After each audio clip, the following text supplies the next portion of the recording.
and welcome to Chat with Women to Women. Last week in my ladies' Bible study, we were talking about how to make our home a sanctuary of worship, how to have an atmosphere of worship. So I thought that we would talk about that today. We are actually standing right by my front door right now, and when you walk in our home, one of the very first things you see is this plaque that has one of my favorite memory verses, Psalms 46:10, "Be still and know that I am God." That verse is actually posted in several rooms in our home. I need that remembrance often. So we have it several places. Another thing, we're going to walk over here to where my TV is. Right up here, here's our TV, and right above the TV we have this plaque that says, "Christ is the head of this house."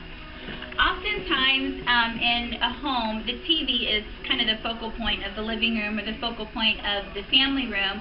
And in our home, even though the kids watch TV, my husband watches TV, we really want to make sure that we remember that Christ is the head of the house, not the TV, not the entertainers, not the stars, not anything that comes out of this box. It is clearly not this box that is the head of our house. We want God to be. So we have that plaque right above our TV. There's also other plaques in our home that kind of remind us of different scriptures or different sayings reminding us about Jesus. Another thing is you can probably hear we have worship music playing.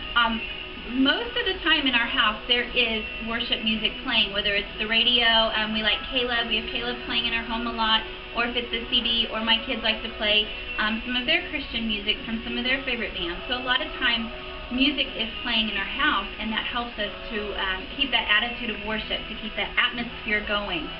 We just constantly have that being put into our ears and in our minds and our hearts. Just some other ways that we can keep an attitude of worship in our home is one of my dearest friends and my pastor's wife, her name is Rachel Lee, and she has always said that the woman creates the atmosphere in her home. If a woman is angry, the household's going to be angry. If the woman is depressed, the household's going to be depressed. If the woman is worshipful, the house is going to be the same way.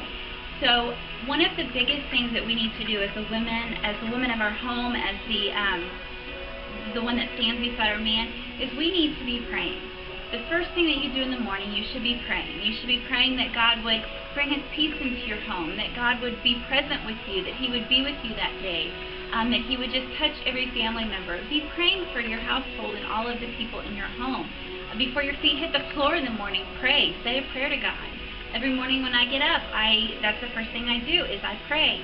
I also sit at my dining table where I have a basket that has my Bible, my journal, my devotionals in it, and that's where I sit, and I have my quiet time. I have that secret place with God right there where I'm meeting with Him, I'm praying, I'm getting into His Word.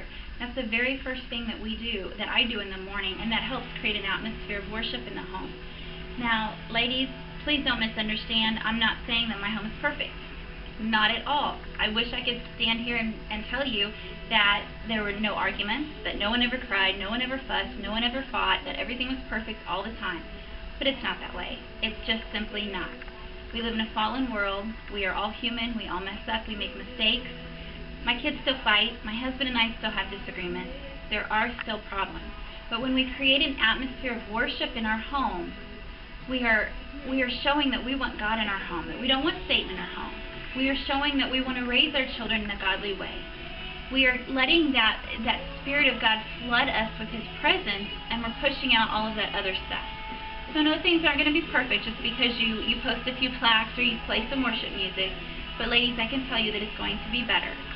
So I want to ask you today, how do you create an atmosphere of worship in your home? What do you do to bring God into your house each and every day? So comment on our blog, comment on our Facebook, send us an email, tell us what you do to create an atmosphere of worship in your home. Have a great day, ladies.